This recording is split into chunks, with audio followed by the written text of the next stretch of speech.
श्री राम लक्ष्मण सीता जी जब चित्रकूट से चलते हैं उसके बाद पंचवटी में अपना डेरा जमाते हैं, वहीं पर शूर्पणखा एक दिन आ जाती है। बताया जाता है श्री राम जी के जो पैर हैं उसमें 24 चिन्ह हैं दोनों पैरों में, और जो चिन्ह श्री राम जी के बाएं पैर में है वो श्री सीता जी के दाहिने पैर में है, और जो श्री सीता जी के दाहिने पैर में है वो श्री राम जी के बाएं पैर में है। बताते हैं जब श्री राम जी चित्रकूट से आ रहे थे तो रास्ते में जो बालू थी उस बालू पे श्री राम जी के पद चिन्ह बन गए और वो बहुत ही खूबसूरत लग रहे थे। अब जब शूर्पणखा इस मंजर को देखती है, जब शूर्पणखा देखती है कि जिस व्यक्ति के पाँव के पैर इतने सुंदर हैं, उसके पैर के पद चिन्ह इतने सुंदर हैं, वो व्यक्ति इतना सुंदर होगा। इसी प्रकार शूर्पणखा पता लगाते लगाते पद चिन्हों को देखते देखते श्री राम जी की कुटिया पर पहुंच जाती है। और उधर श्री राम जी श्री सीता जी से कहते हैं, देखो मुझे अब नर लीला करनी है, अब आपको अग्नि में न रहना होगा।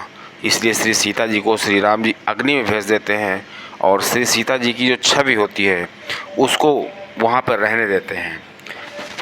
उधर शूर्पणखा आती है, श्री राम जी से कहती है, मौसम पुरुष न तोसम नारी, मतलब श्री राम जी से कहती मैं आपसे विवाह करना चाहती हूँ, मुझसे सुंदर कोई स्त्री नहीं है, आप सुंदर कोई पुरुष नहीं है, मैंने पूरे ब्रह्मांड में जा कर के ढूंढा, कोई नहीं मिला मुझे मेरे लायक, ठीक है मैं आपसे विवाह कर सकती हूँ।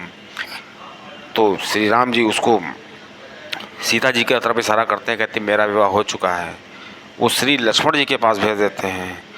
तो श्री लक्ष्मण जी फिर कहते हैं, तो मैं तो श्री राम जी का दास हूँ, मेरे पास रहोगी तो तुम दासी बन के रहोगी, और तुमने तो ये कल्पना की होगी कि मुझे रानी बन के रहना है, इसलिए तुमको समय नहीं ख़राब करना चाहिए, श्री राम जी के पास जाना चाहिए। फिर वो श्री राम जी के पास जाती है, फिर श्री राम जी श्री लक्ष्मण जी के पास भेज देते हैं। जैसे दोबारा श्री लक्ष्मण जी के पास आती है तो श्री लक्ष्मण जी फिर समझाने लगते हैं, फिर वो बाग बबूला हो जाती है और श्री सीता जी के ऊपर दौड़ती है, झपटती है कि मैं श्री सीता जी को मार डालूंगी, खा जाऊंगी, जो भी सोचती हो।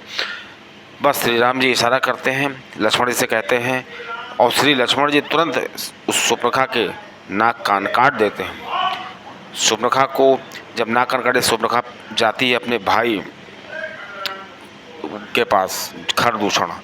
अब देखिए यहाँ पर एक बहुत विचित्र बात है, क्योंकि शूर्पणखा का जो भाई पति था उसको रावण ने मार दिया था, और जब रावण मरा था तो तभी से शूर्पणखा इन लोगों से बदला लेना चाहती थी। अब शूर्पणखा समझ गई कि बहुत अच्छा समय है, तो पहले वो अपने भाई खरदूषण को लाना चाहती है, क्योंकि खरदूषण और रावण दोनों एक समान बल है दोनों के पास।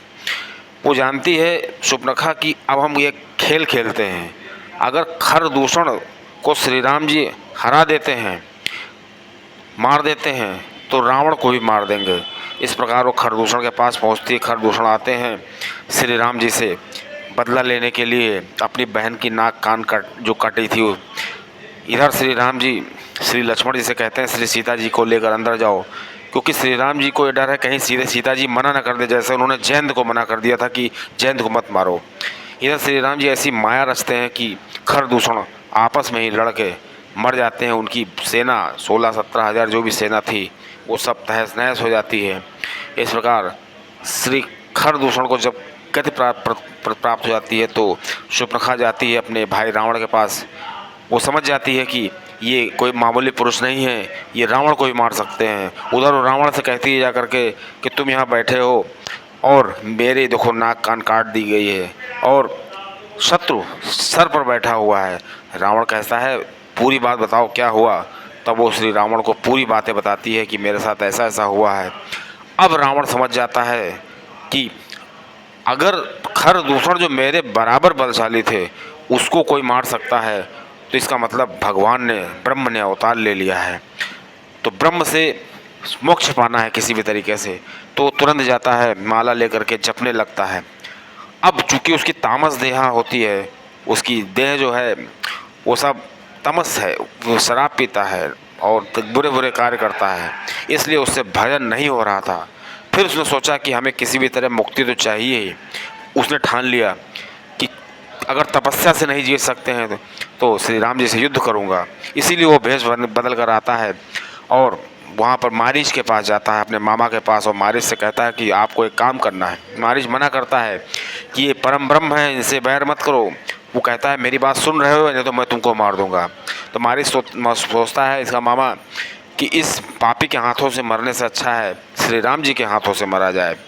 बस मारीच आता है और सोने का हिरन बन जाता है। श्री सीता जी जब सोने का हिरन देखती हैं तो श्री राम जी से कहती हैं कि इसकी छाल कितनी अच्छी होगी, और इसका मतलब वो श्री सीता जी को पसंद आ जाता है। श्री राम जी ये चीज़ समझ जाते हैं, उसका पीछा करते हैं और मारीच को गति प्रदान कर देते हैं।